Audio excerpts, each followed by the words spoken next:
The man lifted the children's bedstead into his wagon without looking at the woman standing behind him. Flour dust from a feather mattress left a pale smear on his black coat sleeve. A girl of 7 held her brother's hand. The boy's bare toe traced circles in the dirt. His boot had split, and no one had mended it. The wagon chain clinked. The good harness, the one her husband had oiled every Saturday before the accident, lay coiled on the seat. Then, from inside the barn, a sound rose that did not belong on a Kansas homestead. Hundreds of voices layered together, a high, papery scratching rising and falling like something breathing. The man on the wagon paused. He tilted his head toward the barn, but did not go look. He would later wish he had. 6 weeks before the chicks, 6 weeks before the laughter, Elsa Vore stood in the yard of a claim that had killed her husband and watched a man she owed money to load her children's bedstead into his wagon. March in north-central Kansas smelled of thaw mud and old smoke. The cottonwoods along the creek had not leafed yet, and the wind came flat across the open ground without anything to break it. Elsa's 2 children stood behind her. Etta, 7, held Milo's hand. Milo, 4, had one bare toe drawing circles in the dust because his left boot had split, and Elsa had not found time to stitch it. She had not found time for anything since the morning 6 weeks ago, when a neighbor rode up and told her that Amos's team had bolted while hauling cottonwood poles and that Amos was underneath one of them. The man in the yard was Royal Bixby, 44 years old, storekeeper, grain buyer, and the man who held $41.75 of Elsa's debt in a ledger he kept under the counter with a ribbon marking her page. He had not come to evict her. Not yet. He had come to secure movable goods against what she owed, which was a slower way of saying the same thing. Royal lifted the spare plowshare from where Amos had leaned it against the barn wall. He set it in the wagon bed with a sound like a church bell dropped in sand. Then he took the good harness, the one Amos had oiled every Saturday, and coiled it over his arm. He took the feather mattress from the house without asking Elsa to strip it first, and flour dust from the ticking left a pale smear on his black coat sleeve. Etta watched all of it without blinking. Milo's toe stopped drawing. Royal paused at the wagon and looked back toward the barn. From inside came a sound, not one sound but hundreds layered together. A high, papery scratching that did not belong on a Kansas homestead in March. He tilted his head. "What is that noise, Mrs. Vore?" Elsa said nothing.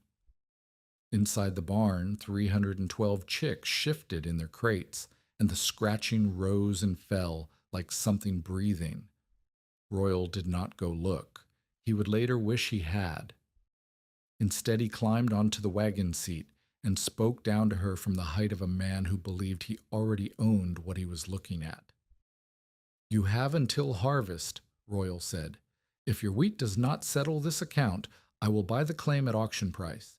You understand that is not a threat. That is arithmetic." He drove out. The wagon chain clinked against the sideboards.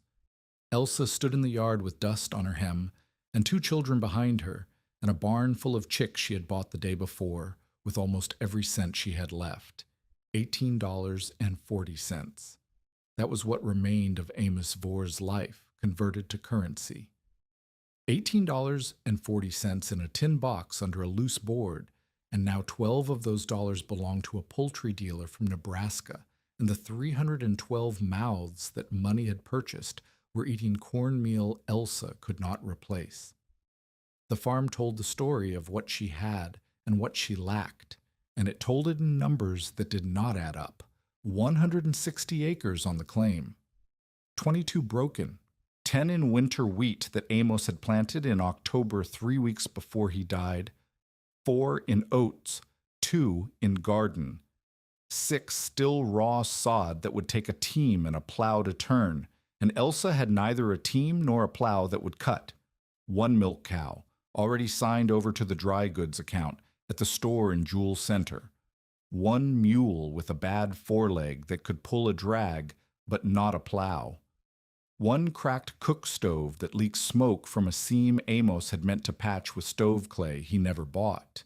Half a barrel of flour, 19 pounds of cornmeal, no salt pork, no lard, no seed money for spring planting beyond what was already in the ground, and $41.75 owed to a man who had just told her he would take her home. Asa Whitcomb arrived on the third day after Royal's visit. He did not knock. He walked the property the way a man walks a place he has already decided about, hands behind his back, eyes measuring. Asa was 59 and had been among the first sod men in the county. He served as township trustee, and when families failed, and families failed often in Jewel County, Asa was the one who signed the papers or arranged the wagons east. He was not cruel.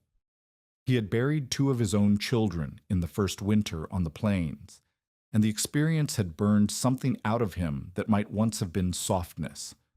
What remained was arithmetic and a belief that the prairie sorted people into those who could hold and those who could not, and that helping the second kind only delayed the sorting.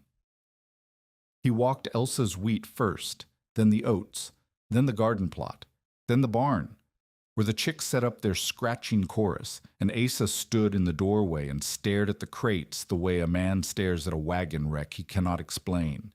He came back to where Elsa was mending a fence stay with wire she had pulled from a broken spool. "Mrs. Vore," he said, "I'm going to talk to you the way I would talk to any man on this township, because you are holding a claim, and that means you are answering for it the same as any man would." "Then talk," Elsa said. Asa talked. He talked the way men talked when they believed numbers were kinder than silence. "You have 10 acres standing. The wheat looks fair, but fair wheat in March means nothing in July. You have 4 acres of oats that may come or may not, depending on rain you cannot control. You have 2 children eating. You have no sound team. Your mule cannot plow, and your cow is gone. You have a creditor who can smell weakness from the road, and Royal Bixby has been buying distressed claims since '68. He paused and looked at the barn. "And you have a barn full of baby chickens that are eating your cornmeal." "Yes," Elsa said. "You need wheat to pay Royal. You need cash to buy seed for next year. You need a hired man by June to help you cut, because you cannot swing a cradle and bind sheaves and watch 2 children and cook for yourself alone. You need 4 things, Mrs. Vore. You have none of the 4. He let that sit. The wind moved the cottonwoods. Milo coughed inside the house. "My advice," Asa said, "is to sell the claim to Royal now, before harvest, when you can still negotiate a price that covers your passage east. You have people in Missouri. Go to them." "I have a sister in Missouri who married a man with 8 children and a 2-room house," Elsa said. "She does not have room for me. She wrote and told me so." "Then find room, because a woman alone cannot hold wheat through Kansas weather, grasshoppers, debt, and harvest labor. I have seen this county bury better chances than yours." Elsa set down the wire and the pliers. She looked at Asa Whitcomb with a face that had gone quiet, the way a creek goes quiet when it freezes. Not empty, but held. "Mr. Whitcomb," she said, "did your wife help you prove this claim?" Asa blinked. "She did." "Did she cut sod?" "She did." "Did she do it because someone told her she could, or because the sod needed cutting?" Asa did not answer that. He put his hat back on and walked to his horse and mounted. From the saddle he said, "I will check on you in April, Mrs. Vore. If you change your mind about the sale, do not wait for pride to cost your children a winter." He rode out. Elsa watched him go. Then she went to the barn and opened the crate nearest the door and counted chicks by touch in the half-dark, her fingers finding the warm, shifting bodies one at a time. 296. 16 had died in transport. She had already buried them behind the woodpile in a hole Etta dug without being asked.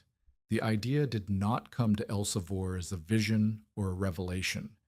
It came the way most ideas come to people who are too busy to think, in pieces, over the course of a single afternoon, each piece ordinary until the third one landed, and the ordinary pieces locked together into something that was not ordinary at all. The first piece.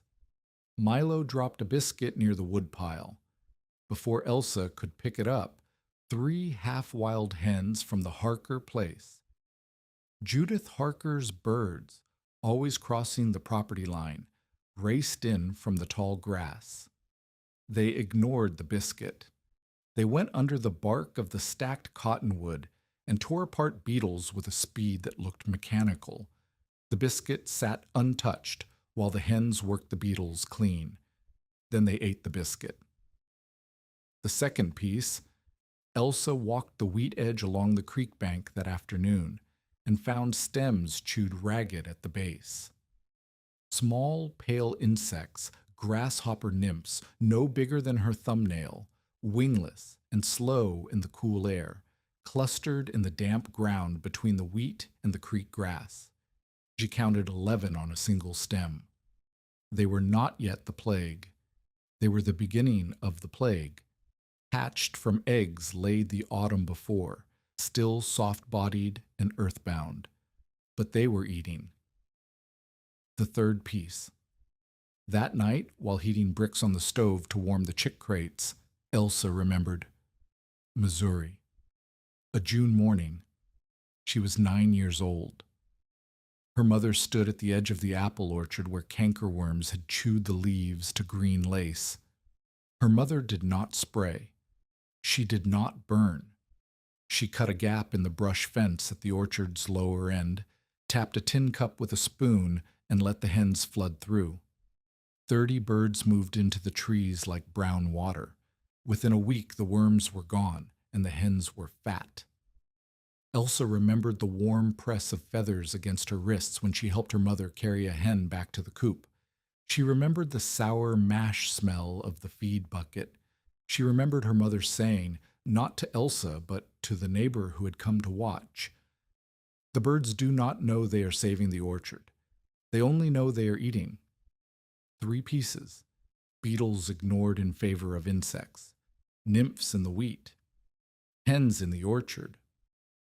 Elsa sat on the edge of her bed that night with a stub of pencil and the back of a feed store receipt and wrote down what she was thinking, not because she believed it would work, but because she needed to see the shape of it outside her own head. The shape was this.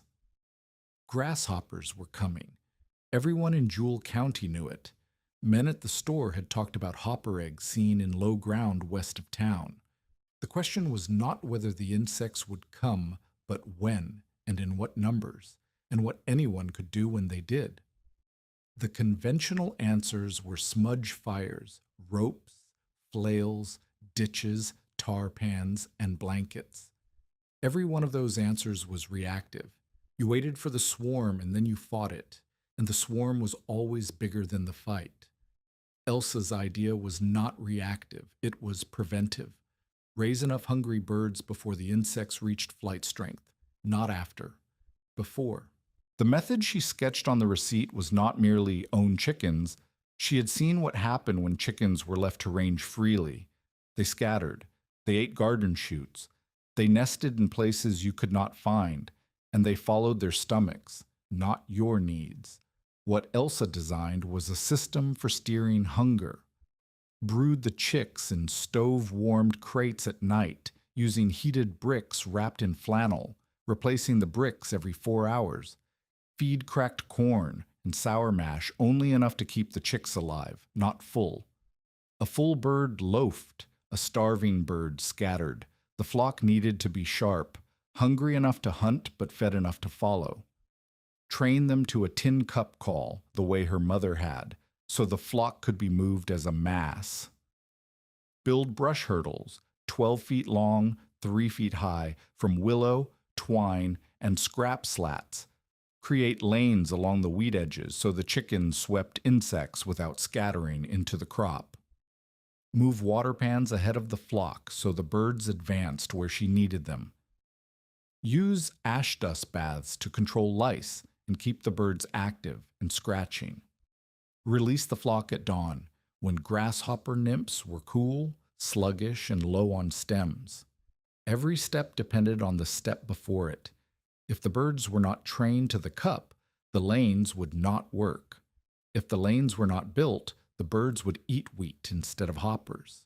If the timing was wrong, too early, and the nymphs had not yet clustered, too late, and the nymphs had wings, the whole system collapsed, and every step cost something Elsa did not have: time, labor, feed, materials. The $12 she had spent on 312 chicks was almost everything. She had $2 left for salt, lamp oil, and needles. If the chicks died, from cold, from disease, from hawks, from a single bad night, she had bought nothing but a faster road to the auction Royal Bixby was already planning. Judith Harker came by the next afternoon. She was 28, a neighbor, a mother of 3, and the owner of the wandering hens that had started this. She stood at Elsa's fence with a pail of milk she had brought as a kindness, and watched Elsa stringing twine between 2 willow stakes she had cut from the creek bank. "What are you building?" Judith asked. "A lane," Elsa said. "A lane for what?" "For the chickens." Judith set down the pail. She looked at the twine, then at the barn, then at Elsa.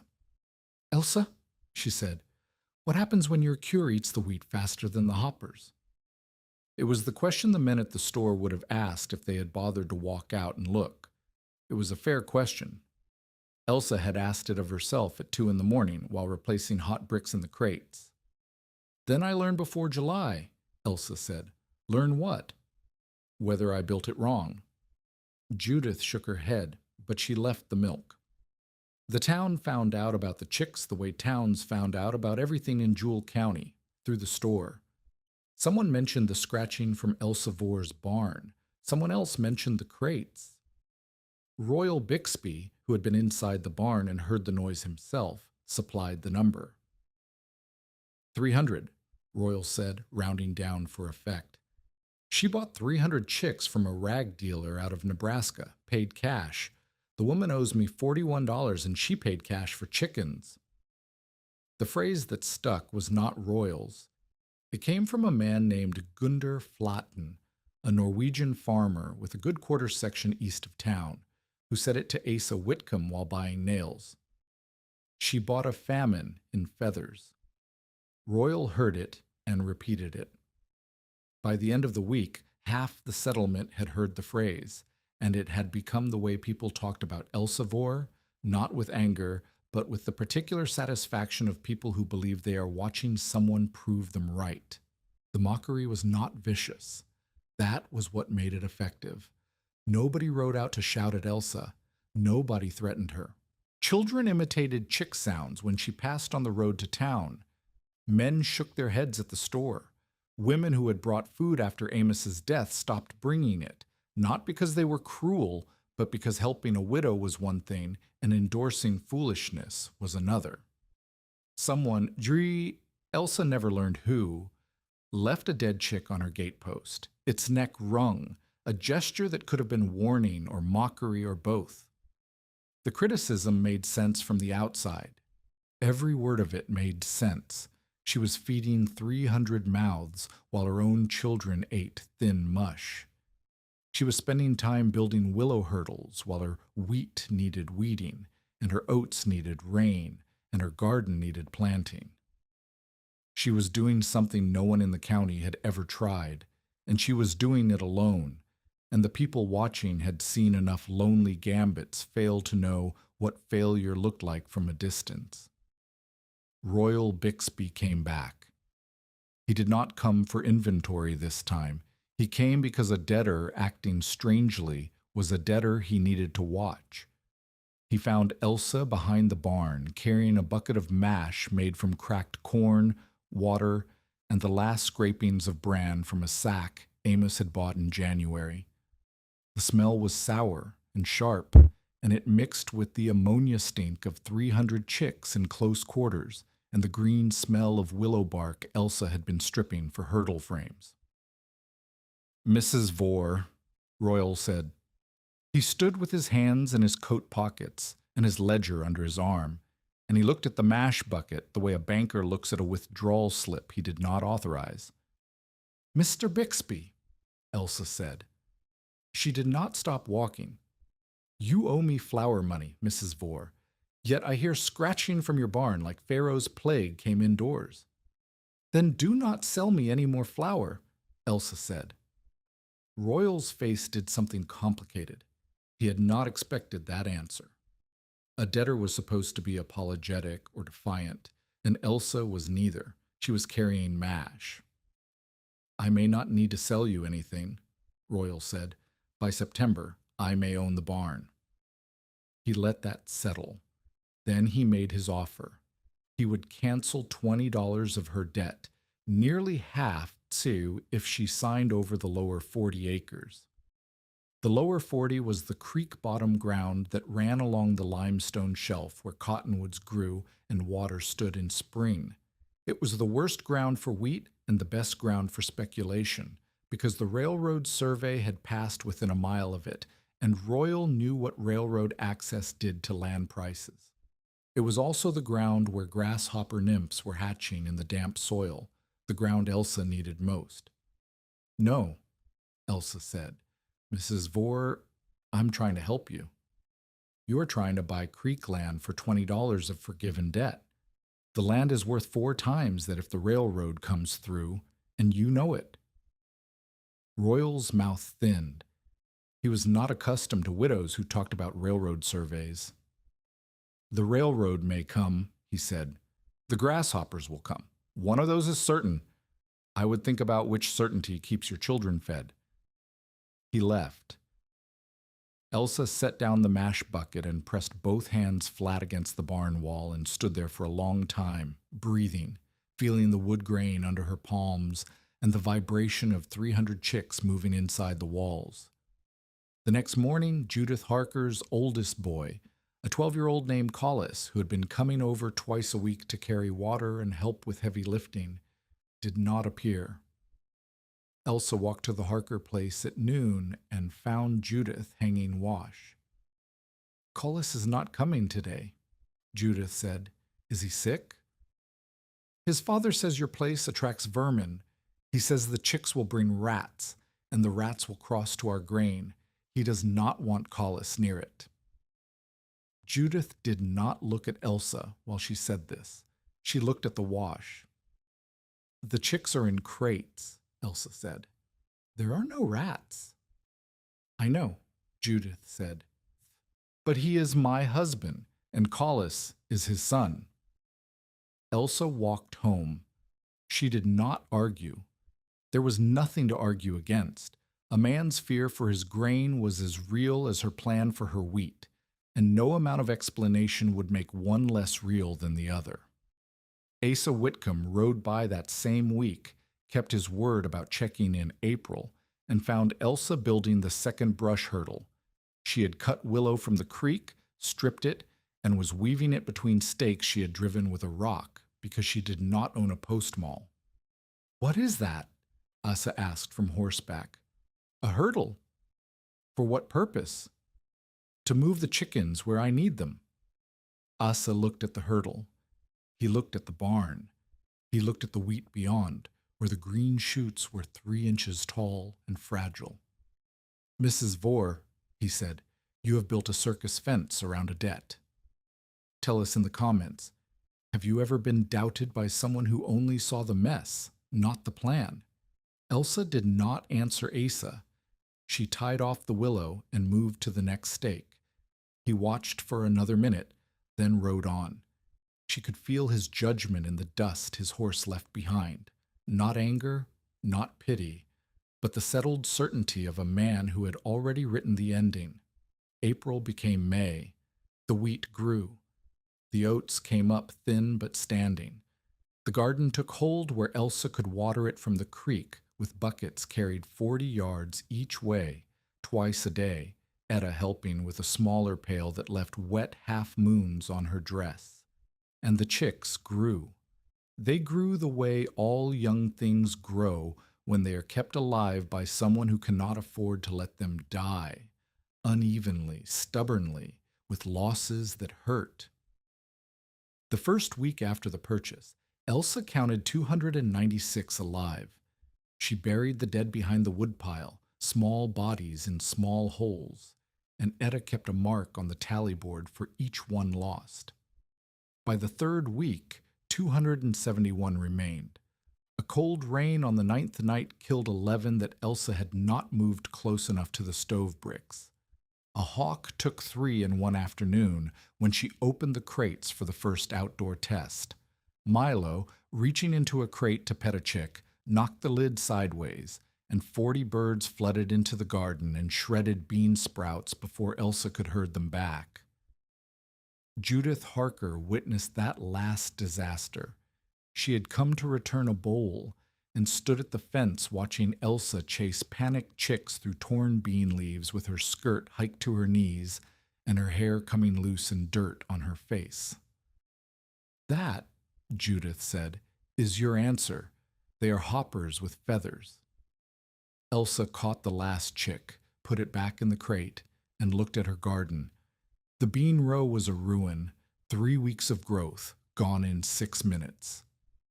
She stood in the wreckage and felt the doubt that Asa had spoken and Judith had just confirmed, the doubt that lived in her own chest and whispered in Amos's voice that she was feeding a dream while her children ate mush. But she had also seen something Judith had not.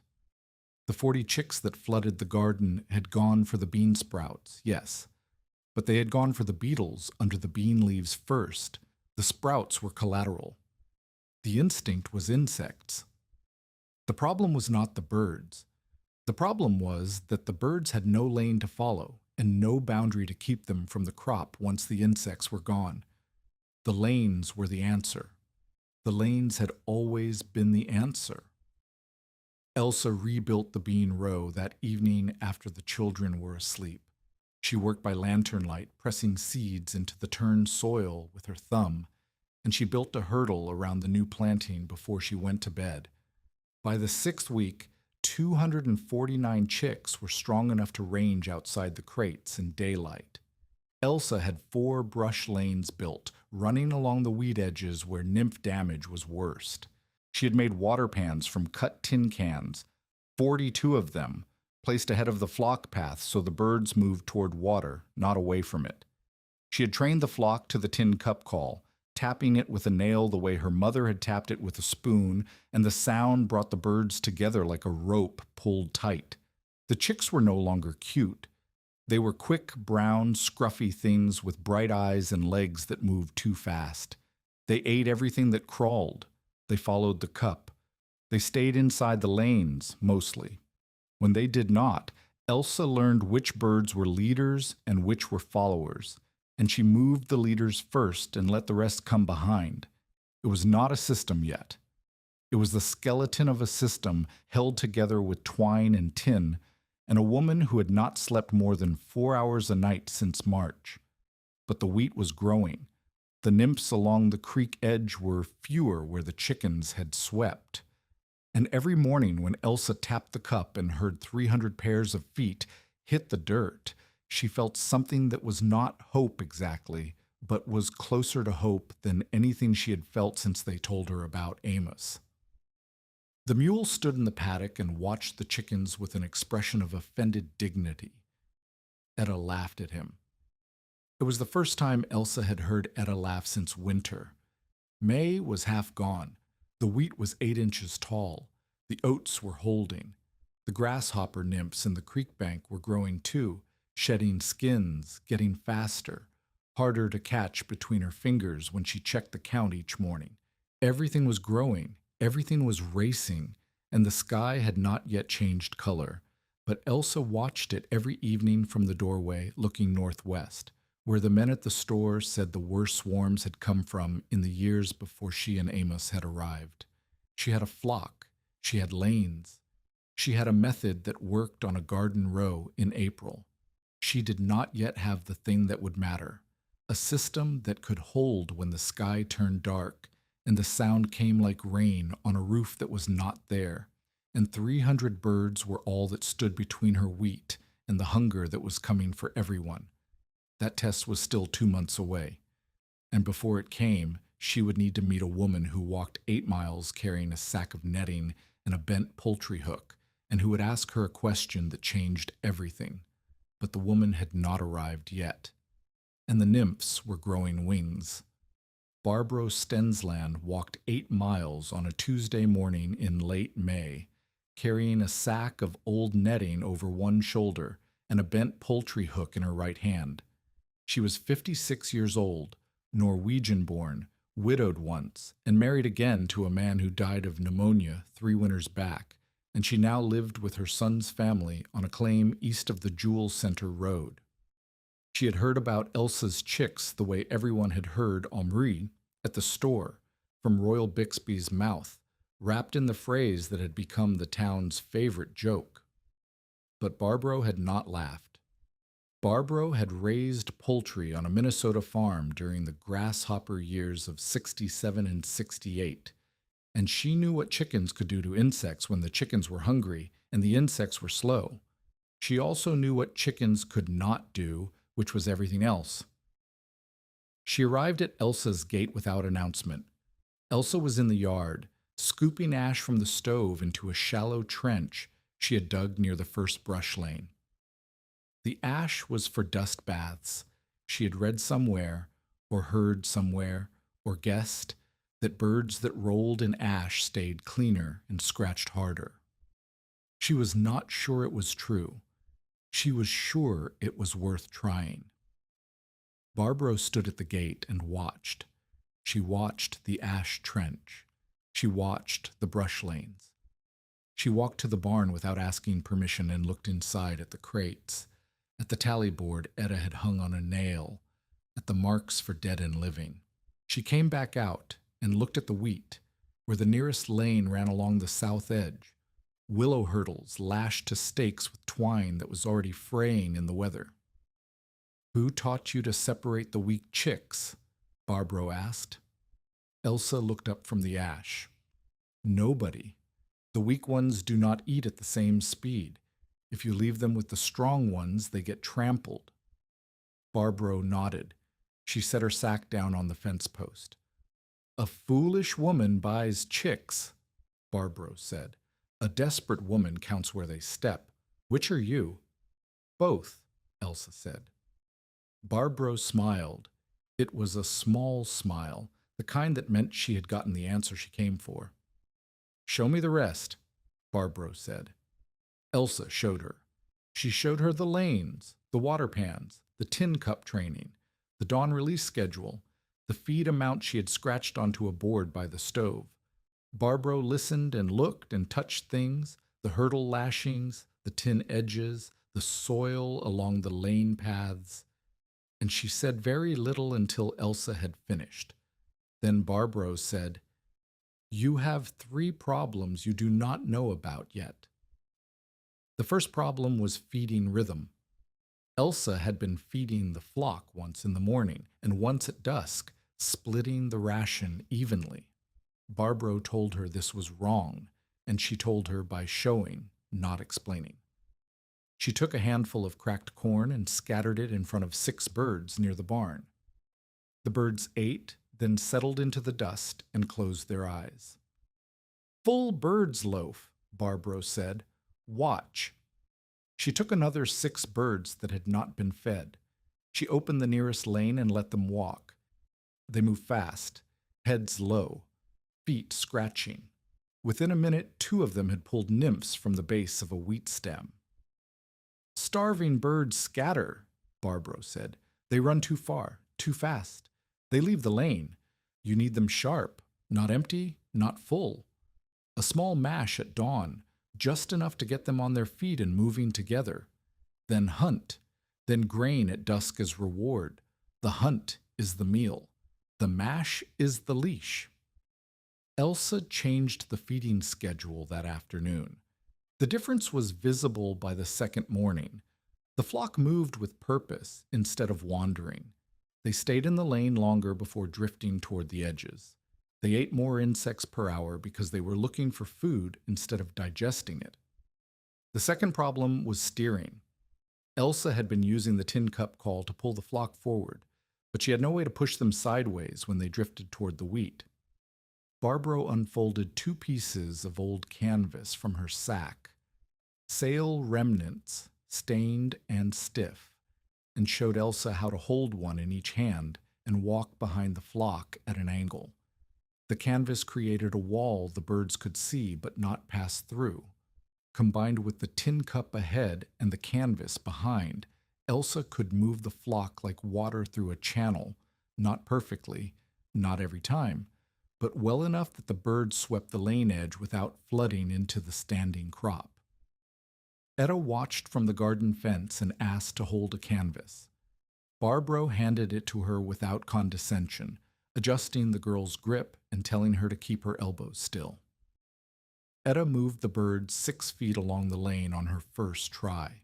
Barbro said, "Better than your mother," and Etta stood an inch taller for the rest of the day. The third problem was death math.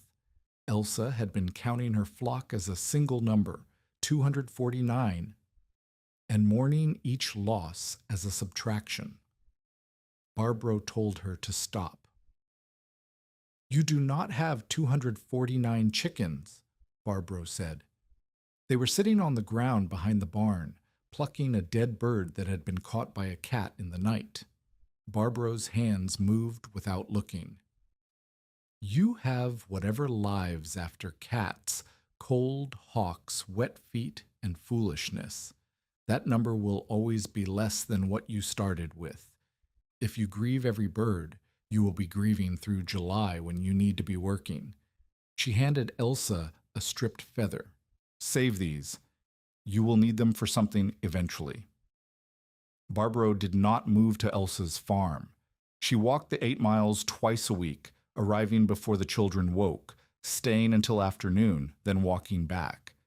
She brought things: netting scraps, a jar of rendered chicken fat for waterproofing crate seams, a bag of wood ash finer than what Elsa had been using. She never brought food. She never brought money. She brought knowledge, and she delivered it through her hands, not her mouth. In the second week, Barbro taught Elsa to read the grasshopper nymphs by touch. They crouched together at the creek bank in the early morning, and Barbro pressed her finger against a nymph clinging to a grass stem. "Feel the wing pads," Barbro said. "Bumps here, along the back. When the pads are flat, the nymph is early. When they begin to ridge, the nymph is growing toward flight. When you can see veins in the pads, you have weeks, not months." Elsa felt the wing pads. They were flat. She had time. But the nymphs were already twice the size they had been when she first noticed them in March. "When they fly," Elsa said, "the chickens cannot catch them." "No," Barbro said. "When they fly, nothing catches them. Your window is the ground. Work the ground." Barbro also taught Etta. She showed the girl how to check droppings for color and consistency. Dark and firm meant healthy. Pale and loose meant sickness spreading. She set up a night roost system. Poles raised over shallow water-filled pans so rats could not climb easily to the sleeping birds. She showed Milo how to scatter ash in the dust wallow without startling the flock, and Milo did it with the grave seriousness of a 4-year-old who has been trusted with a task. The progress markers told a story of attrition and growth running in parallel. By the end of May, 241 birds remained. Elsa lost 8 more to a second hawk, a red-tailed hen that learned to wait on the cottonwood branch nearest the first lane and drop when the flock passed beneath. Barbro solved it by hanging strips of tin from the branch on twine.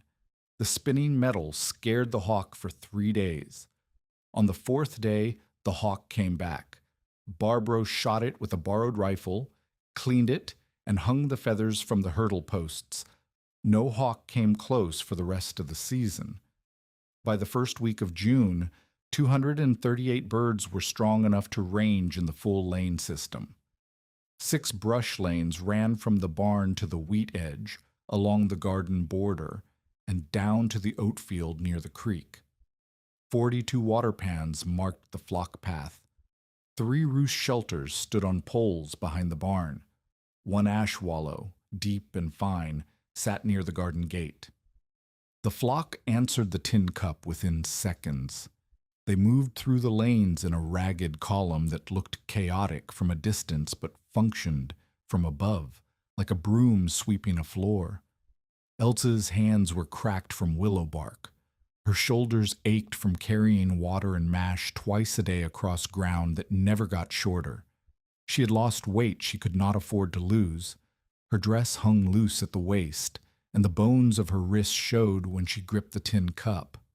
Etta had taken over the tally board entirely, and her marks were neater than Elsa's, and her counts were faster, and she had noticed something Elsa had missed. The chickens hunted harder near ragweed and creek grass than near clean-tilled soil, because the insects clustered where the wild plants grew. That observation changed the lane placement. Elsa shifted the nearest lane to follow the ragweed edge instead of the weed edge, and the kill rate, measured in chewed stems, counted morning and evening, dropped by half along the redirected path within 3 days. The birds were not just eating, they were eating where it mattered. Barbara saw the shifted lane and said nothing for a long time. Then she said, "Your girl has better eyes than both of us." By early July, the system was built and the waiting began. 238 birds remained. They were no longer the scrawny, peeping things that had arrived in crates from Nebraska. They were rangy, fast, sun-browned, and half-wild. Their feathers were dusted with ash and Kansas dirt. Their beaks were sharp from use. They moved through the lanes with a speed that made Judith Harker's wandering hens look like furniture. Elsa's wheat was close to cutting. The heads had filled and were turning from green to pale gold, and the weight of the grain pulled the stems into a slight bow that meant harvest was 2 weeks away, maybe 3. If she could cut it before the hoppers came, she could pay royal. If she could not, the wheat was a standing buffet for anything with mandibles. She tested what she had built. She marked 3 squares in the wheat, each 10 paces on a side, with sticks driven at the corners. The first square she left open, no birds, no treatment. The second she beat by hand each morning, the way men had always fought hoppers, walking through with a broom and knocking insects off the stems. The third she swept with the chicken lane, running the flock past the edges at dawn and again at midday. After 2 mornings, the difference was visible. The open square had stems chewed at the base, pale where the nymphs had scraped the green skin. The hand-beaten square looked better but showed fresh damage each night when the nymphs returned after Elsa stopped beating. The chicken-swept square was cleaner, not perfect, not untouched. But the chewed stems were fewer, the nymph count along the base was lower, and the soil beneath was scratched and turned by hundreds of small feet that had pulled insects from their hiding places. Judith Harker came to look, not because Elsa invited her, but because curiosity had outlasted disapproval. She stood at the edge of the test squares and looked at the 3 strips and said nothing for a while. Then she said, "That works on a garden row. It will not work on a sky." She was not wrong. The test proved the birds could clean a strip of ground. It did not prove they could stop a plague. A few hundred nymphs in a creek bank were one thing. A swarm that blocked the sun was something else entirely. Asa Whitcomb came by in the 2nd week of July, and this time he dismounted and walked the lanes. He did not touch anything. He looked at the brush hurdles, the water pans, the ash wallow, the roost shelters. He watched the flock move through a lane with Etta behind them, holding a canvas sheet, and Elsa ahead with the tin cup. He watched the birds tear nymphs from the base of ragweed stems with the mechanical efficiency of small machines. That is something, Asa said. He did not say what it was something of. But Mrs. Vore, I have seen fields turn brown in 4 hours, not days, hours. I watched it in '66. You could stand at the fence and see the color leave the ground like water draining. What you have built will not stop that. I do not need to stop it, Elsa said. I need to keep enough wheat standing to pay a debt. Asa looked at her. Something moved behind his eyes that might have been the beginning of respect, or might have been the pity a man feels when he watches someone bet everything on a hand they cannot win. I hope your birds are hungry, he said. The wind shifted in the third week of July. It came from the northwest, warm and dry, carrying dust that settled in the window cracks and left a fine grit on the water pans. The sun turned dull at noon, not clouded but filtered, as if something between the earth and the sky was scattering the light. Grasshoppers lifted from the ditch grass in dry, clicking bursts, not the nymphs Elsa had been fighting, but adults from earlier hatches, local insects that had always lived in the roadside weeds. They were restless.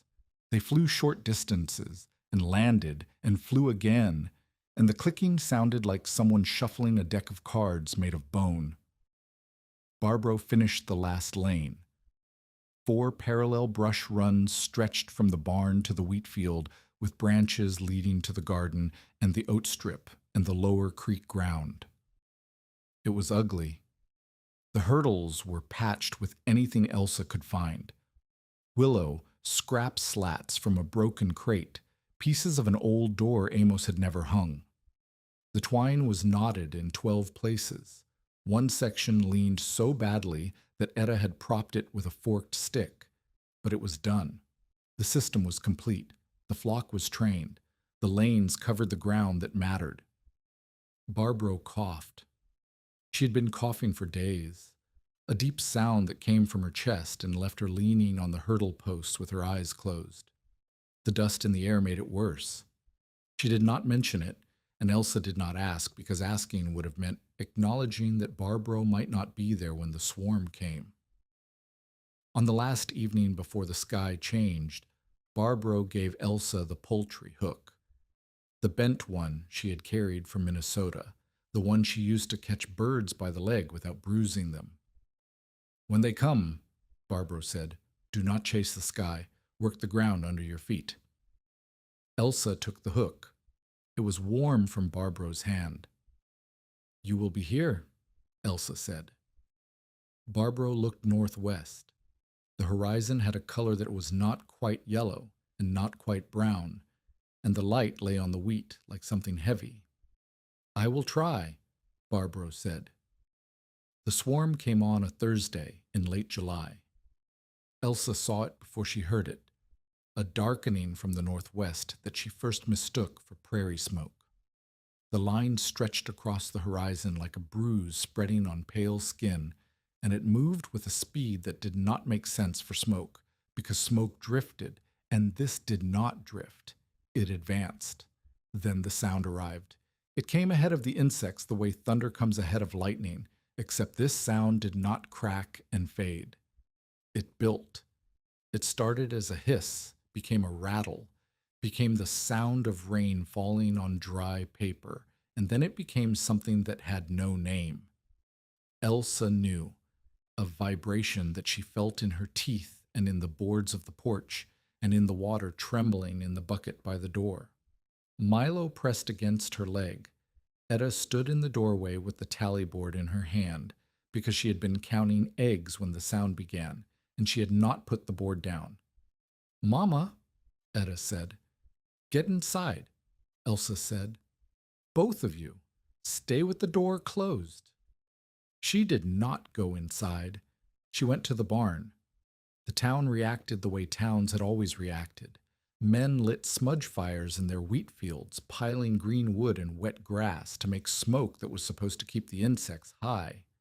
Women beat garden rows with sheets and quilts, swinging at the air as if fighting something they could grab.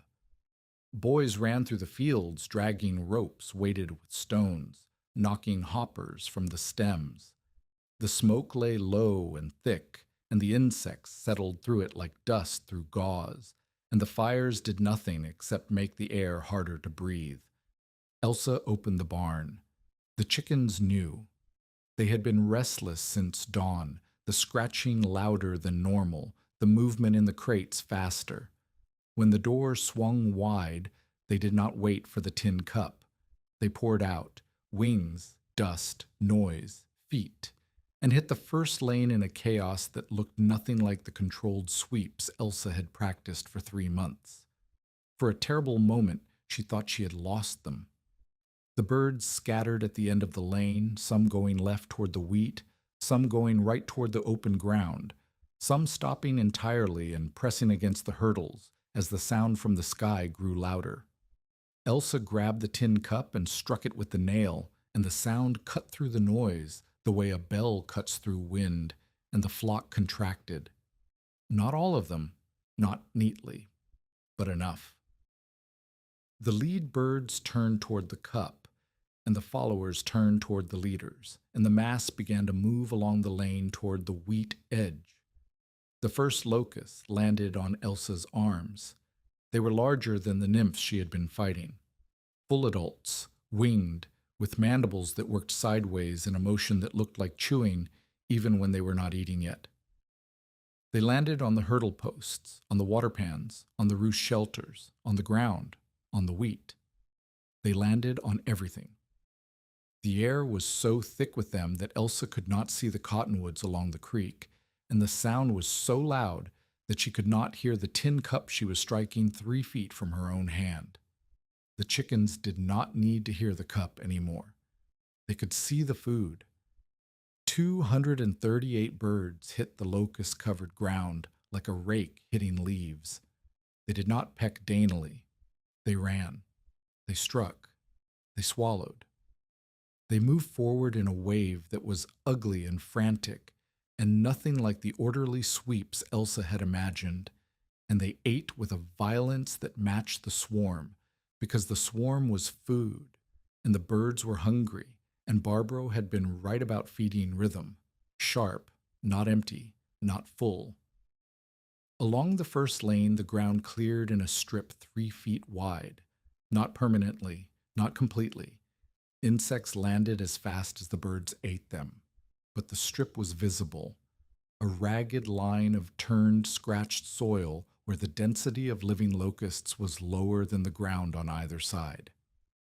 Elsa could see it. She could see the birds working the edges, and she could see that the edges held. Then 2 things went wrong at the same time. Milo came out of the house. He had heard the sound and felt the walls shake and done what any 4-year-old would do. He went to find his mother. He made it to the porch before the locusts found his hair and his mouth and his bare arms, and he screamed. Etta came after him, pulling him back inside, but by the time the door closed, Milo was crying with a pitch that Elsa could hear even through the swarm noise, and she could not go to him because the flock was moving, and if she left the lane, the birds would follow the cup away from the wheat. The second thing, a dog. A stray, or Judith Harker's dog, it was impossible to tell through the insect haze, came running across the lower field and hit the second lane at full speed. The brush hurdle collapsed where the twine had been knotted too many times. The dog went through the gap and into the flock, and 40 birds broke formation and scattered into the standing wheat. Etta appeared at the barn door. She had left Milo inside with the door latched and come out on her own, and she had the second tin cup in her hand. The spare Elsa kept on the shelf, and she was striking it with a nail. "I have them," Etta said. She could not have heard her own voice. She mouthed the words, and Elsa read them on her daughter's face, and Etta moved toward the scattered birds with the canvas sheet in one hand and the cup in the other, and she was 7 years old, and she was doing exactly what Barbaro had taught her. Elbows still, angle the canvas, tap the cup, let the birds see the wall and hear the call. Elsa could not help her. She had to keep the main flock moving. If you are invested in this story, subscribe and stay with us, because this is the moment when Elsa's whole gamble either becomes food or becomes dust. Barbaro arrived an hour into the swarm. She should not have come. She was coughing so badly that Elsa could see her bent double at the gate, one hand on the post, the other pressed against her chest. But she came, and she walked through the locust the way a woman walks through rain she has decided not to notice, and she found Elsa in the second lane and took her shoulder and turned her around.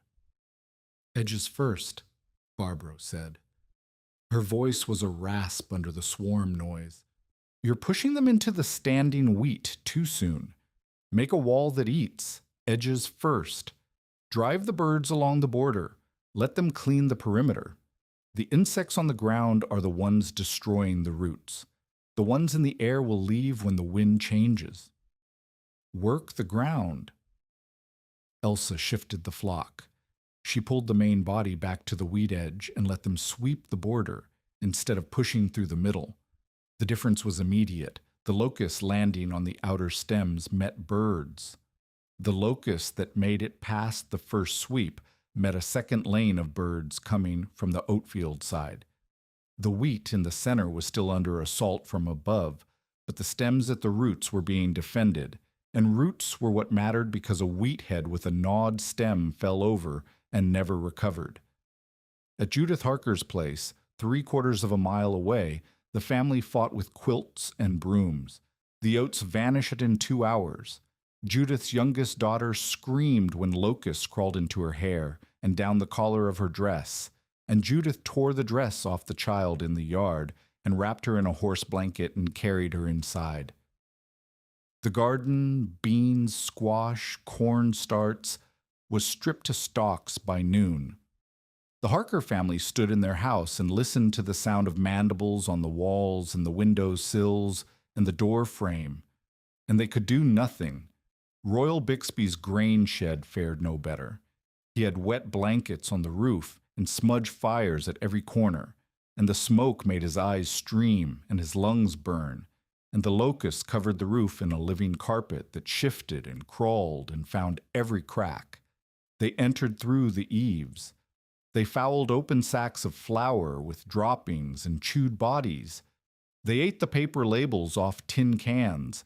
They ate the glue from the binding of Royal's ledger, the one with Elsa's page marked with a ribbon. By mid-afternoon, Asa Whitcomb collapsed.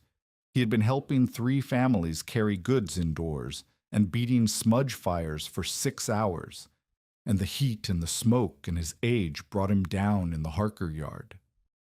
He lay on his side with locusts crawling over his boots, and nobody could get to him because the Harker family was inside, and the nearest neighbor was fighting his own fields. Etta found him. Elsa had sent her to the Harker place with a pail of water and 4 eggs saved from the morning collection. Eggs that existed because Elsa's flock was alive and fed, and the oldest pullets had begun laying. Etta set the water beside Asa and cracked an egg into a tin cup and held it to his mouth. He drank it. He looked at the 7-year-old girl standing over him in a swarm of locusts with egg on her fingers and a tin cup in her hand, and he said nothing because there was nothing adequate to say about what he was seeing. It was the first time Elsa's birds fed someone outside her family during the emergency. It would not be the last. By late afternoon, the wind shifted. The main body of the swarm lifted and moved south, following whatever current carried them. The stragglers remained, millions of them, covering every surface, still eating, but the sky began to lighten, and the sound dropped from a roar to a hiss to the dry clicking of individual insects on individual stems. Elsa stood in the second lane and looked at her wheat. The outer rows were gone. 6 feet of wheat along 2 sides had been eaten to stubble or knocked flat by birds that had surged past the lane boundaries in the first chaotic hour. The garden was scarred, bean leaves shredded, squash vines bitten, corn starts chewed at the stalk, but not stripped. The inner wheat, the core of the field inside the lane perimeter, was still standing. The heads were intact. The stems were scratched and some were bent, but they held the weight of grain, and the grain had not been eaten. She counted birds as they came back to the barn following Etta's cup. 212, 26 lost, to heat, to panic, to the dog, to confusion, to the sheer mass of a swarm that was bigger than anything any fence or woman or flock could stop entirely. But 212 remained, and their crops were so swollen with insects that the birds walked slowly, heavy with what they had eaten, and settled onto the roost poles and did not move. Milo's fever broke in the night. It had not been the locusts. It was a spring cold that had worsened in the dust, and Etta had kept him watered and cool inside the house while the world outside was eaten. He slept against Elsa's side on the floor. The feather mattress was in Royal Bixby's warehouse, and his breathing was even, and his skin was dry, and Elsa listened to him breathe and listened to the silence outside, and realized that the silence was not empty. It was the sound of a swarm that had passed and a farm that was still there. She did not sleep. She sat on the floor with her son against her ribs, and her daughter asleep on the other side in the bent poultry hook across her knees, and she waited for morning to show her what she had saved and what she had lost. She did not yet know that what she had saved was not just wheat. The morning after the swarm, the light returned clean and pale, and the silence was so complete that Elsa could hear the creek running 100 yards away. She stood at the edge of her wheat field with Etta beside her and looked at what the night had left. The contrast did not need explanation. It was visible from the road. To the north, the Harker place looked scraped. The oat field was stubble the color of old rope. The garden was sticks. The ground between the house and the barn had a quality that Elsa had never seen before, a polished look, as if the soil itself had been eaten smooth. To the east, beyond the cottonwoods, other farms showed the same damage in varying degrees. Stripped fields, bare fence posts, naked tree branches where leaves had been 2 days before. A man named Tullif Haugen had lost his entire corn planting. His wife was sitting on the porch holding a pot of soup with nothing to put in it. Elsa's farm was not untouched. The outer wheat rows were gone, 6 feet of stubble on 2 sides, knocked flat or eaten to the ground. The garden showed scars, bean leaves shredded to lace, squash vines bitten through at the nodes, corn starts chewed halfway up the stalk. The oat strip near the creek had taken damage where the lane coverage was thinnest, but the inner wheat was standing. The heads were full. The stems were scratched and leaning, but not broken. The grain held. And the difference between Elsa's field and every field around it was so visible that the first person to ride by that morning, a man heading to town for relief news, stopped his horse and stared for a full minute without speaking. Asa Whitcomb came before noon. He walked slowly. The smoke and heat from the day before had left him stiff, and the eggs Etta had brought him were the only food he had eaten in 18 hours. He stood at Elsa's fence, and he did not apologize. Asa was not a man who apologized. He counted. He looked at the standing wheat and the eaten wheat and the damaged garden and the birds moving slowly in the yard, heavy and quiet after the gorge of the day before. He counted for a long time. Then he said, "I measured your place wrong." Elsa was repairing a hurdle that the dog had broken. She did not stop working. "No," she said. "You measured what I had, not what I could move." Asa stood with that for a moment. He looked at the flock. He looked at the lanes. He looked at the tin cup hanging on a nail by the barn door. "How many did you lose?" he asked. 26 birds, 6 feet of wheat on 2 sides, most of the outer bean row. And your neighbors lost everything." "I know," Elsa said. Asa put his hands in his pockets. He was quiet for so long that Elsa thought he had finished. Then he said, not to her, but loud enough for her to hear, as if he were practicing the words before saying them in front of other people. "Mrs. Vore saw the hoppers before they had wings. I did not."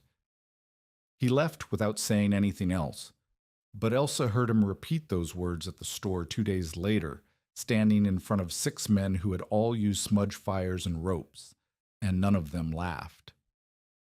Judith Harker came the same afternoon as Asa.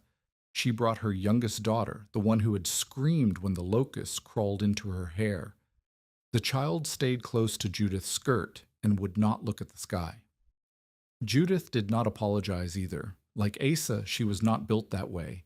She stood in the yard and looked at Elsa's battered but standing crops and said, "Show me."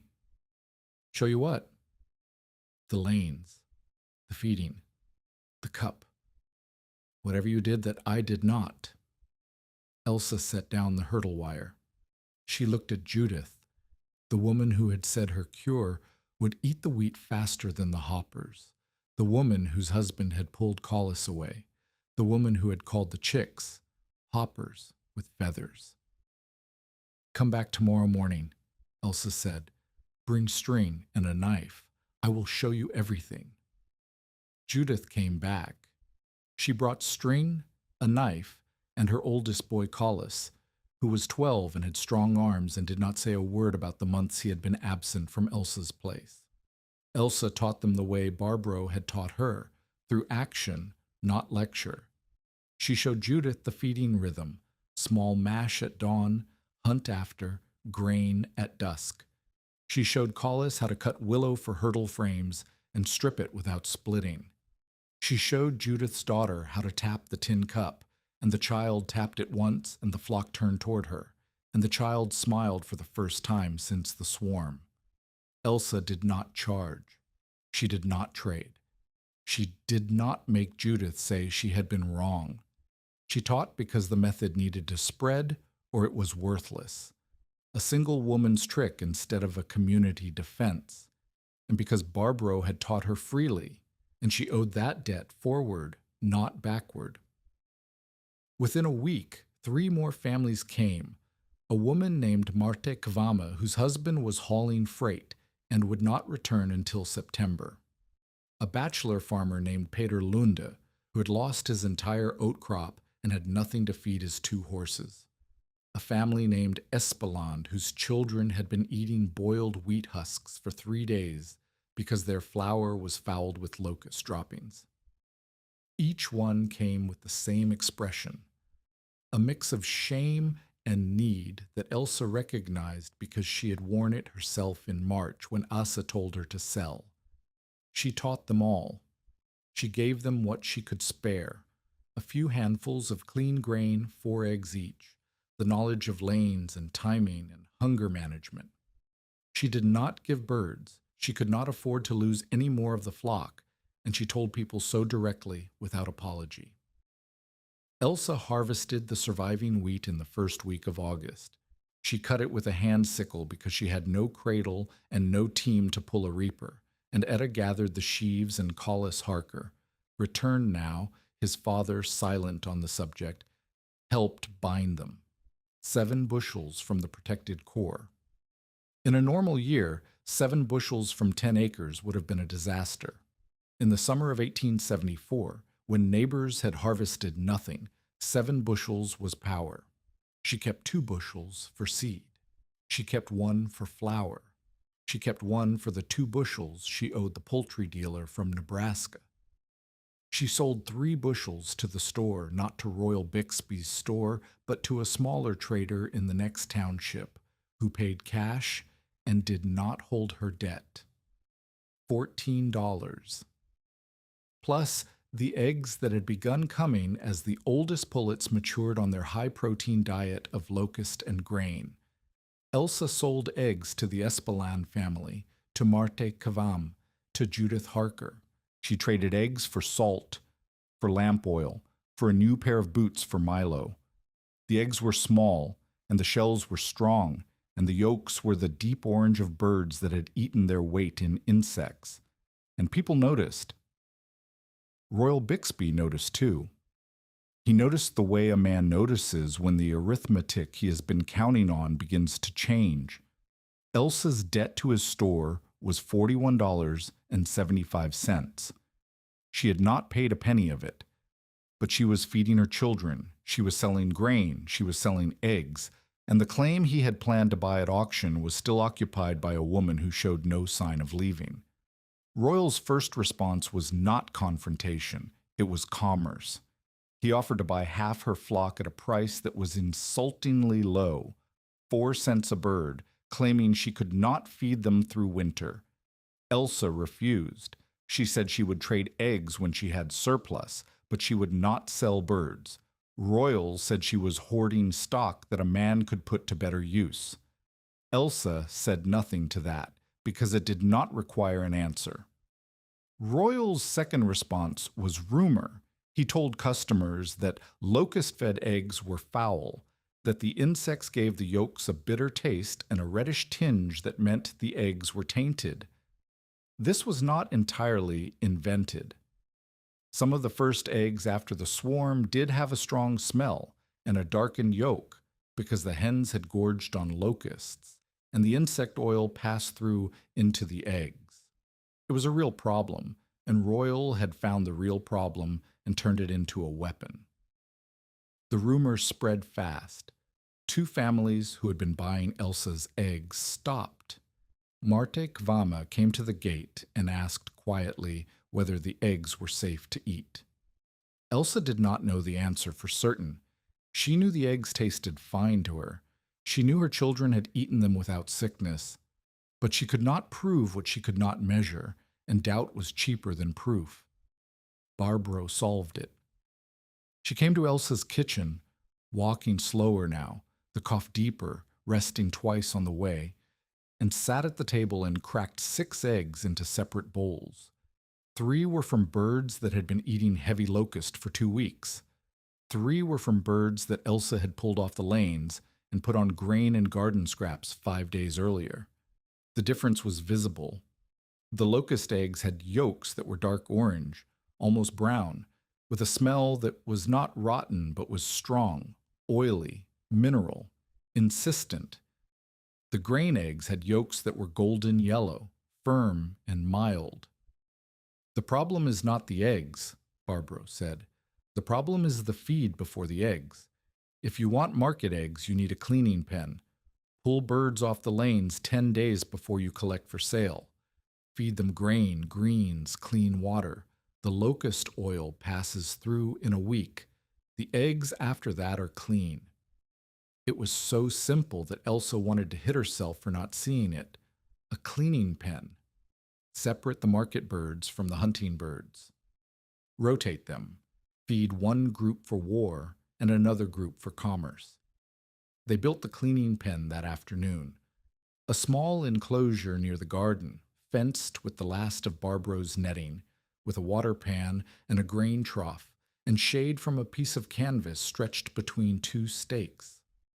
Elsa moved 20 birds into it. 10 days later, she cracked the eggs in front of Marte Kavame and Judith Harker. The yolks were clean. The smell was gone. The shells were thick. Marte bought a dozen. Judith took 2 dozen and paid with a jar of pickled beets. Royal's rumor died the way rumors die when the evidence walks through the door. It did not die loudly. It simply stopped being repeated. And the people who had stopped buying started buying again, and Royal said nothing about it because there was nothing to say. Barbro and Elsa spent 3 more weeks working together. They tested shell strength by pressing eggs between their palms. They tracked which birds produced the cleanest eggs after the cleaning pen rotation. They marked the best hunters, birds that stayed in the lanes longest, that ate the most insects per pass, that did not scatter or freeze, and Barbro said those birds should be the breeders, the mothers of next spring's chicks. "You are not raising chickens," Barbro said one evening, sitting on the ground behind the barn with her back against the wall and her eyes half closed. "You're raising a tool. The tool gets sharper when you choose which birds make the next tool." It was the last complex thing she taught. The next morning, Barbro could not stand without coughing blood into her hand. The decline was not sudden. It happened the way autumn happens on the plains, a slow withdrawal of warmth that you noticed only when you realized you were cold. Barbro came less often. She walked slower. She sat more.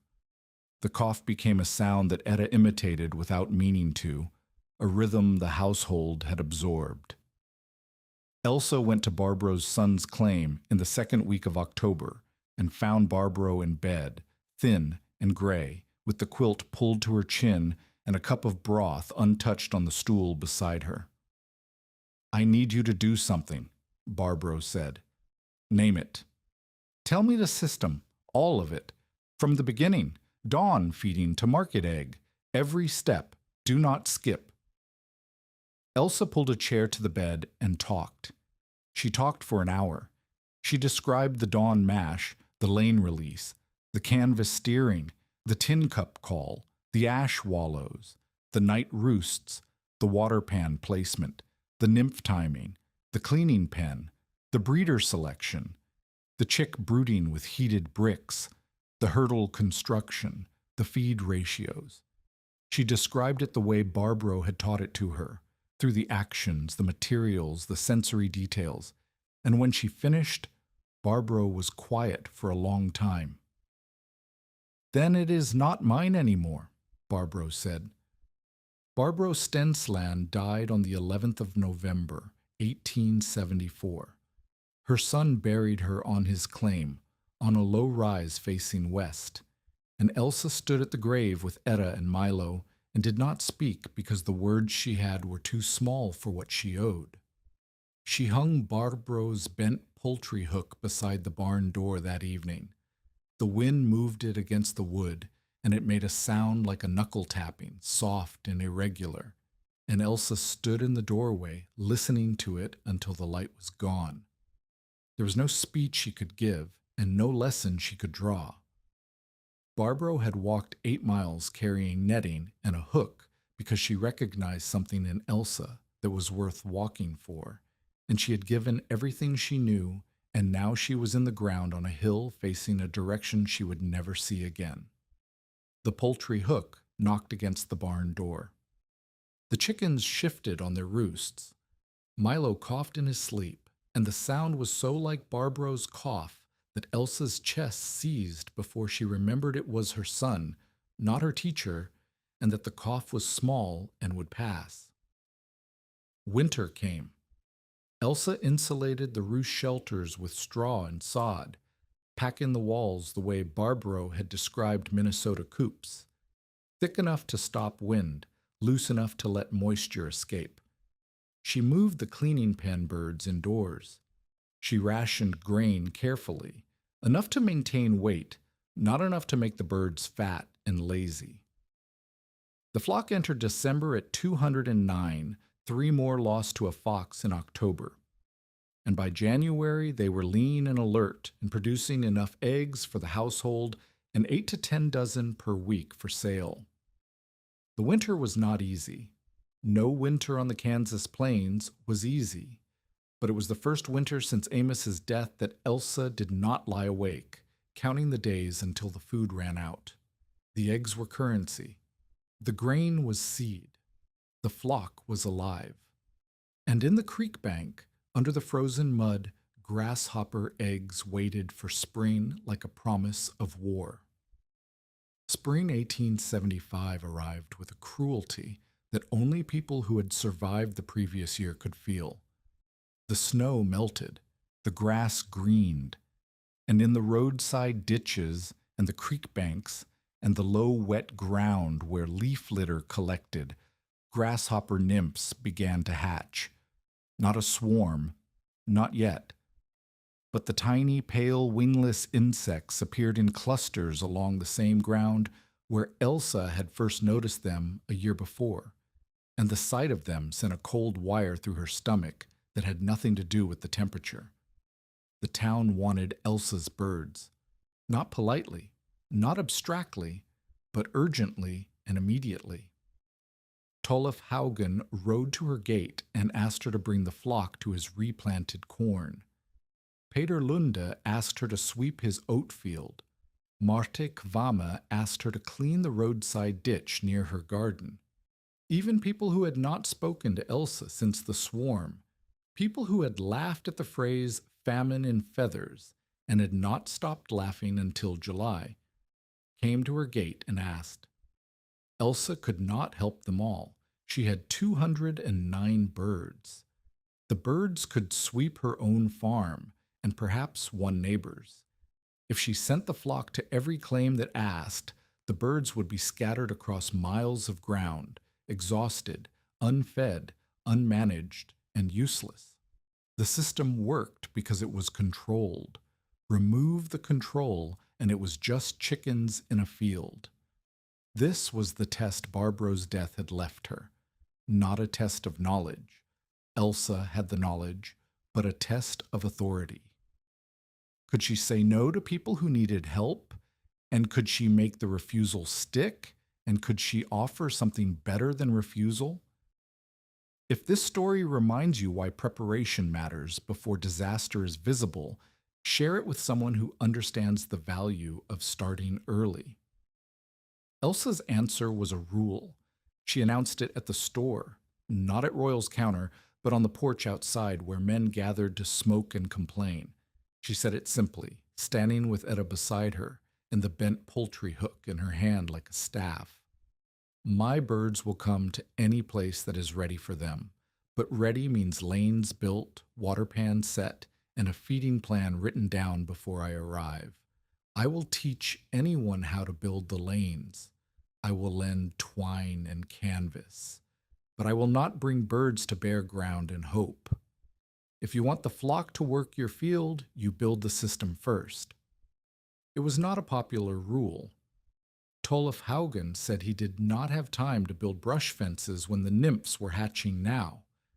Peter Lunde said it was not neighborly to demand labor from a man who had lost his crop. A man Elsa did not know said from the back of the porch that a woman ought not to set conditions on the use of chickens in a community emergency. Asa Whitcomb, leaning against the porch rail, said, "She is not setting conditions. She is telling you what works. I watched it work.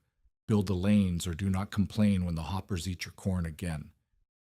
It was the first time Asa had spoken publicly on Elsa's behalf. The porch went quiet. Judith Harker was the first to build. She and Collis cut willow and built 3 lanes around her replanted garden in 4 days. Elsa brought 40 birds and swept the lanes, and the nymph count in Judith's garden dropped to near nothing within a week. Marte Kvama built next, then the Espeland family, then Tolf Haugen, grudgingly, with his lanes crooked and his water pans too far apart, but built. Elsa rotated the flock, 40 birds to Judith's for 2 days, then back. 60 birds to Marte's for 3 days, then back. The flock traveled in crates on a sled that Elsa dragged behind the lame mule, and the mule's bad foreleg meant the trips were slow, but the trips happened. She was doing it alone. Barbro was gone. Etta helped. Etta always helped. The tally board under her arm, the counts sharp, the observations sharper. But Etta was 8 years old and could not drag a sled or argue with a grown man about lane placement. Elsa needed someone who could build what she designed and build it faster than she could build it herself. Oren Neve arrived in May of 1875. He was 37, widowed 2 years, a wheelwright by trade, and he had come to Jewel Center to repair a freight wagon for the store. He was not looking for a wife. He He was not looking for a farm.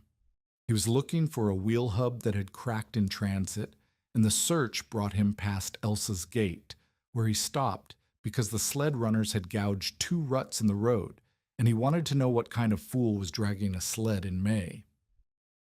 He found Elsa in the yard, trying to straighten a skid pen, one of the portable chicken shelters Barbro had designed, built on runners so it could be dragged from field to field. The runners were flat-bottomed and dug into soft ground, and every time Elsa moved the pen, it took twice the effort it should have. Oren stood at the fence and watched her fight the pen for 2 minutes. Then he said, "Those runners are wrong." Elsa looked up.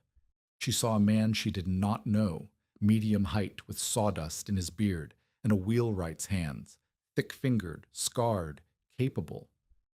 "I know they're wrong," she said. "I built them from what I had." "What you had was flat stock. Flat stock digs. You need a curve on the front edge, a rocker like a chair, iron strap bent at the toe. The pen would slide instead of plow." He was right. Elsa could see he was right. The way you can see a sentence is correct even before you understand the grammar.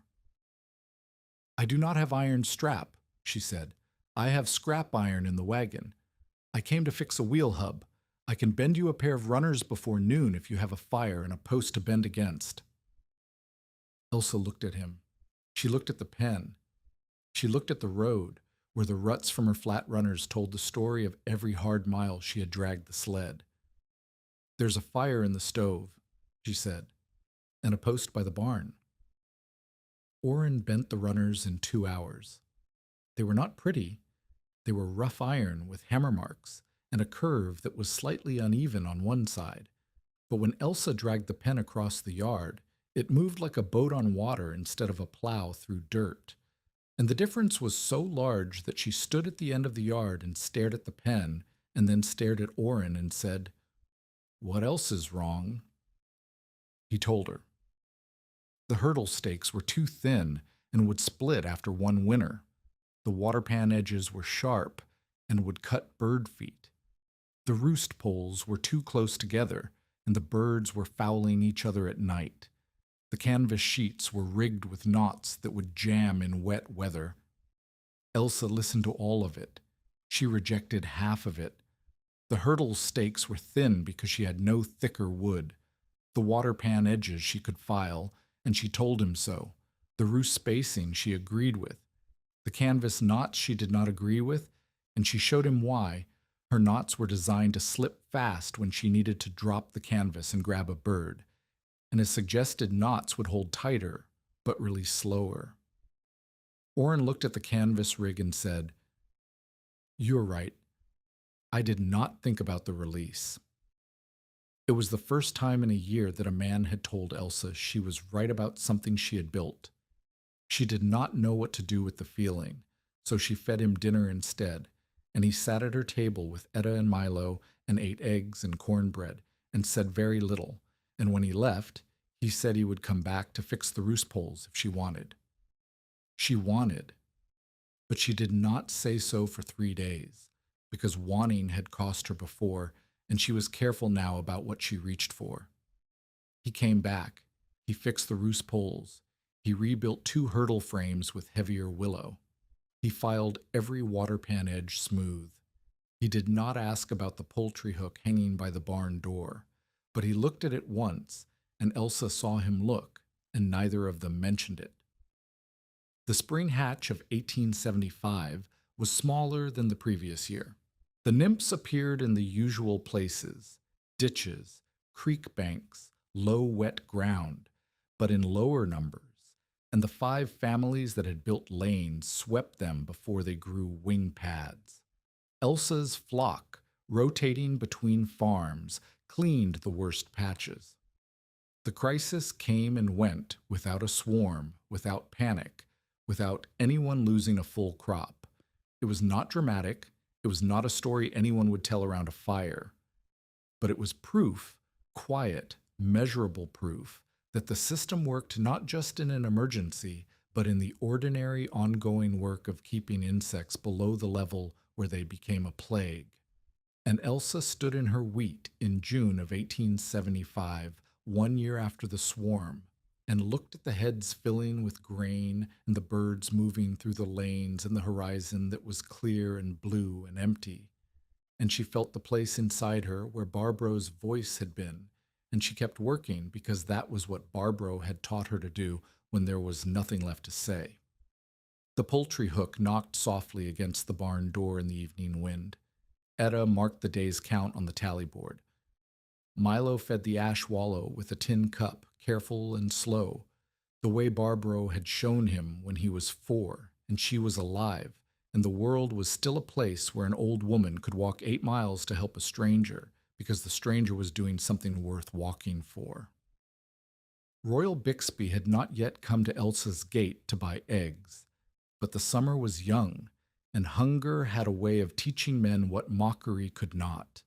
By the autumn of 1875, Elsa Vor's farm no longer looked like a widow's holding. It did not look like a prosperous homestead either.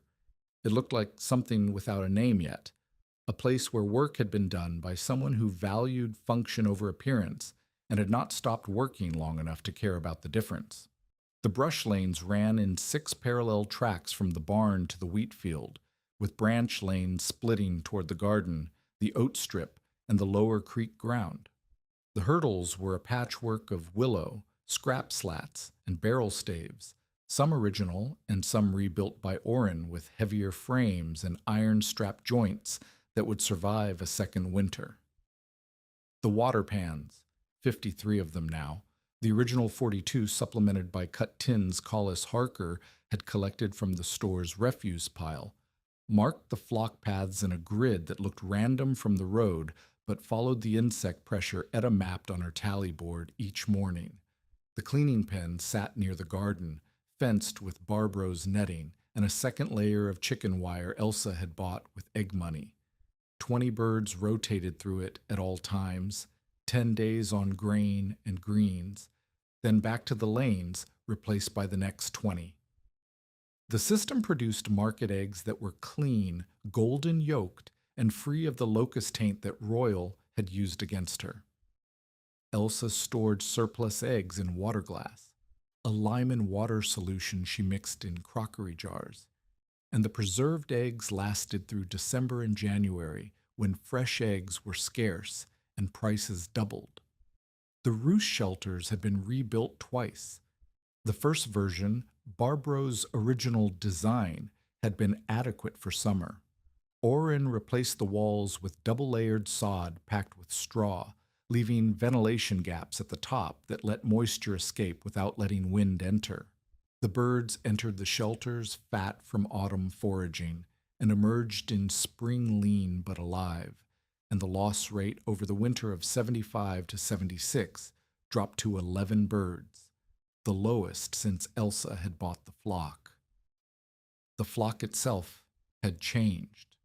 The original 312 scrawny mixed-breed chicks from a Nebraska rag dealer had become, through attrition and Barbro's breeding logic, a population of fast, alert, ground-hunting birds that bore little resemblance to the fat, docile hens most settlers kept for eggs alone. Elsa and Etta had selected the best hunters, birds that stayed in the lanes longest, ate the most per pass, did not scatter at sudden noise, and returned to the cup fastest, and bred them through the winter.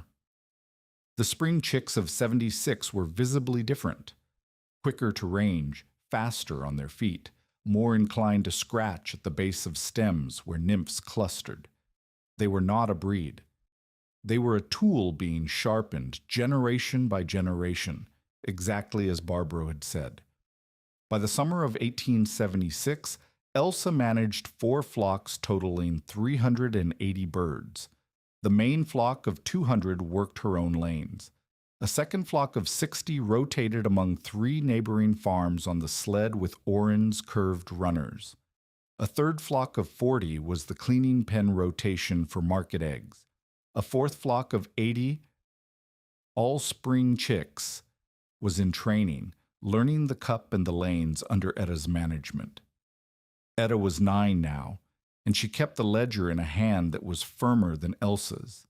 She recorded daily counts, egg production, feed consumption, lane assignments, and a column she had invented herself that tracked what she called hunt minutes, the number of minutes each flock section spent actively foraging per day.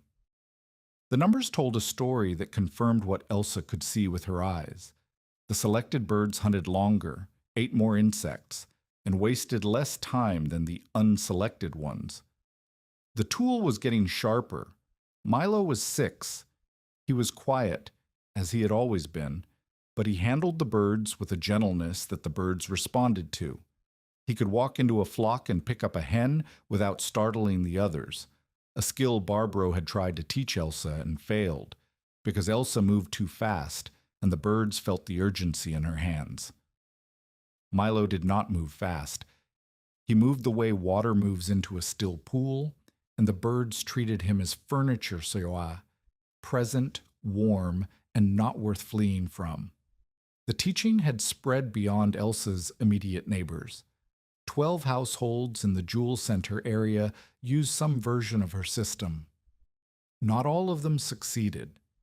A bachelor named Shur Mon overfed his birds, and they refused to hunt, sitting in the lanes like feathered stones while nymphs crawled past their feet. He came to Elsa furious, as if the failure were her fault. She walked his lanes with him and pointed to the grain trough, which was full.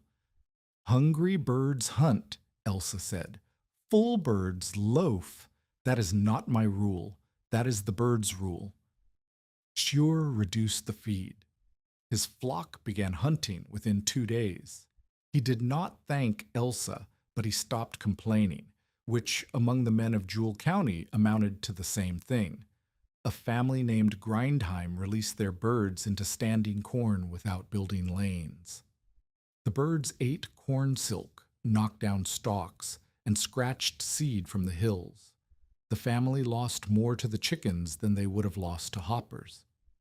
They came to Elsa in despair, and Elsa walked their field and built 3 demonstration lanes with Collis Harker's help, and the family rebuilt the rest themselves. Elsa explained failures without shame, because failures were information and shame was wasted time. When Marte Kavame's flock scattered during a thunderstorm and 3 birds were killed by hail, Elsa told her that storm protocol meant pulling the birds into shelter before the pressure dropped, and that you could feel the pressure drop in your ears if you paid attention. When Peter Lunde's roost was raided by a skunk, Elsa told him his water pans were dry, and the moat defense only worked when the moats had water in them. She did not soften the instruction, and she did not apologize for the directness, and the people who listened to her stopped losing birds to problems she had already solved. The authority that had once belonged to Asa Whitcomb, the authority of the man who had been here first and knew the land best, had shifted. Asa still served as trustee. He still signed papers and organized relief and mediated disputes. But when new settlers arrived and asked about grasshoppers, Asa sent them to Elsa. When spring came and the hatch watch began, it was Elsa who walked the creek banks and checked the egg deposits and told the settlement how bad the year would be. When the county newspaper wrote about the settlements that had survived the plague years, it was Elsa's name they mentioned, and they spelled it wrong, but they mentioned it. Asa came to Elsa's gate one afternoon in June of '76 with a young couple who had just arrived from Ohio. The man was 24 and the woman was 22, and they had a baby in a wagon and $80 and a quarter section of unbroken sod. They looked at Elsa's farm, the lanes, the pens, the flocks, the tally board, the shelters, with the expression of people who had expected the frontier to look like a painting and had found instead a working machine made of willow and wire and bird droppings. "Mrs. Vore will tell you what you need to know about this ground," Asa said. "Listen to her." He said it without qualification. He said it the way he would have introduced any expert, with a respect that was not performed but assumed, as if the idea that you would not listen to Elsa Vore was too foolish to address. Elsa taught the young couple. She showed them where to build lanes, when to watch for nymphs, how to buy chicks, and what to pay and what to avoid. She gave them 6 pullets from her best hunting line and 2 sacks of hurdle willow and a tin cup. She did not charge for the knowledge. She charged $2 for the pullets because the pullets had cost her feed and time, and the woman from Ohio needed to understand that the birds had value, or she would not value the system that made them useful. Royal Bixby's store had been the center of the settlement since '69. Royal had built it on credit and leverage, and the assumption that people who owed him money would buy from him because they had no choice. For 6 years, that assumption had held. The grasshopper plague had not broken it. Royal had imported flour and grain from less affected towns and sold at prices that reflected his monopoly. He had extended credit to desperate families and added the interest to their accounts, and the accounts grew, and the families stayed indebted, and Royal stayed central. But the plague had changed the arithmetic in ways Royal had not anticipated. The families who adopted Elsa's system had crops. They had eggs. They had surplus to trade with each other. They did not need Royal's imported flour when they could grind their own wheat. They did not need his overpriced grain when their chickens ate insects and their gardens survived. The web of debt and dependency that Royal had woven began to loosen, not through rebellion or confrontation, but through the simple physics of people who no longer needed what he was selling. Royal overextended. He bought too much imported flour, betting that the '76 season would be as bad as '74 and that the settlement would come begging. The season was not as bad. The lanes worked. The flocks worked. The flour sat in Royal's storeroom, and the interest on his own supplier's credit accumulated, and by late summer his margins were thinner than they had been since he opened the store. He came to Elsa on a Saturday morning in September. He did not come quietly or privately, which told Elsa everything about how badly he needed what he was asking for. He came to the front gate in daylight with his ledger under his arm, and Asa Whitcomb was at the store across the road and saw him, and Judith Harker was hanging wash in her yard and saw him, and the young couple from Ohio were building a hurdle in their garden and saw him. Royal Bixby stood at Elsa Vor's gate and asked to buy eggs and seed wheat. Elsa came out of the barn with the poultry hook in her hand. She did not make him wait. She did not make him repeat himself. She did not gloat or remind him of the things he had said, the ledger at her table, the children's bedstead in his wagon, the famine in feathers, the claim he had promised to buy at auction. She named a price. It was fair. It was the same price she charged everyone. She required cash. Royal looked at her. His face did something it had never done in Elsa's presence. It softened, not into warmth, but into the exhaustion of a man who had spent 2 years fighting a current that was stronger than his ability to swim. "You made a business out of vermin," he said. "No," Elsa said. "I made a business out of being ready before you were afraid." Royal paid. He counted coins from a purse, not paper, because his paper money had gone to his supplier, and what remained was hard currency, silver and copper, small coins, the money of a man whose reserves had shrunk to what fit in his hand. He took the eggs in a crate and the seed wheat in a sack and loaded them into his wagon and drove back to the store without looking at Asa, without looking at Judith, without looking at the young couple from Ohio. He did not come back to Elsa's gate for 2 months. When he did, he bought eggs again, and he paid cash again, and he said nothing about vermin or famine or feathers. He said, "Good morning, Mrs. Vor," and Elsa said, "Good morning, Mr. Bixby."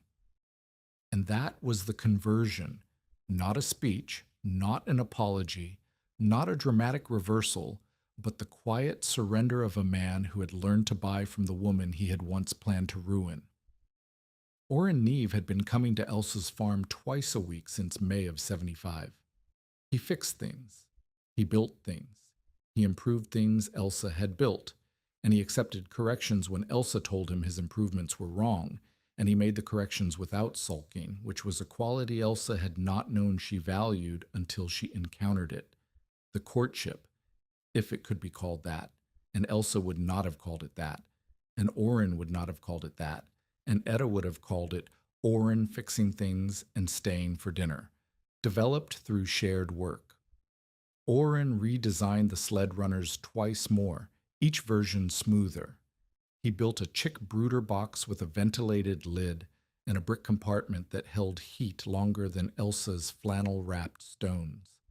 He replaced every hurdle stake on the south lane with oak he had cut and split himself, and the oak stakes were so solid that they lasted 4 years without replacement. Elsa tested him the way she tested everything, by watching what happened when things went wrong. A windstorm collapsed the second roost shelter in November. Orin rebuilt it in 2 days without complaining. A fox killed 6 birds on a night when Orin had forgotten to check the water moats. He told Elsa he had forgotten. He did not make an excuse. He filled the moats and set a snare, and caught the fox the next night and hung the pelt on the fence post. Etta tested him too, though her tests were different. She asked him questions about his dead wife, how she had died, whether he missed her, whether he would forget her if he married someone else. Orin answered every question. He told Etta that his wife had died of fever. He told her he missed her in the mornings when the house was quiet. He told her that marrying again did not mean forgetting, any more than planting a new crop meant forgetting last year's harvest. Etta considered this for several days. Then she told Elsa, "He can stay for breakfast, too, if he wants." Orin asked Elsa to marry him in January of 1876. He did not ask at the table or in the yard or in any of the places where proposals happen in the stories Elsa's mother had told her. He asked in the barn while they were checking roosts, because that was where they spent most of their time together, and it would have felt strange to pretend the barn was not the center of their shared life. He did not ask to take over the farm. He did not ask Elsa to move to his wheelwright shed. He asked to merge his work with hers, his hardware skills, her poultry system, his wagon iron, her willow and wire. He asked as a partner, not a rescuer. Elsa said she needed one thing before she could answer. She asked Orin to sign an agreement written on a clean page of Etta's ledger, stating that the claim remained in Elsa's name until Etta and Milo came of age. The claim was Amos's legacy, and it was Elsa's proof, and it was the ground she had defended with 300 chickens against a swarm that ate the sky, and she would not sign it away to anyone, not even a man who fixed her runners and answered her daughter's questions about the dead. Orin signed without reading the terms, which Elsa made him undo and read aloud before she accepted the signature. He read them aloud. He signed again. Elsa said yes. They married in February at the store, not Royal's store, the smaller one in the next township, with Asa Whitcomb as witness and Etta holding Milo's hand and Milo holding a tin cup he had refused to leave at home. The years after the marriage compressed the way years do when the work continues, and the crises become smaller, and the rhythm of a life settles into something that is not dramatic but is durable. Orin moved his wheelwright tools to a shed he built beside the barn.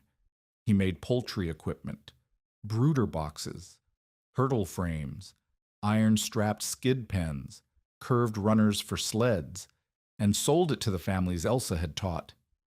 The equipment was rough but functional, and the demand grew as the system spread beyond Jewell County into neighboring townships where grasshopper pressure returned each spring. Elsa sold eggs, pullets, and what she called hopper-trained young birds, chicks from her best hunting lines, raised in lanes, accustomed to the cup, ready to work. A hopper-trained pullet sold for 25 cents. A proven layer from the cleaning pen rotation sold for 40. The income was not large, but it was steady, and it replaced the debt economy Royal had built with a trade economy that Elsa controlled. Etta grew. She was 10, then 12, then 14, and the tally board became a full ledger, and the ledger became the most accurate record of poultry production in the county.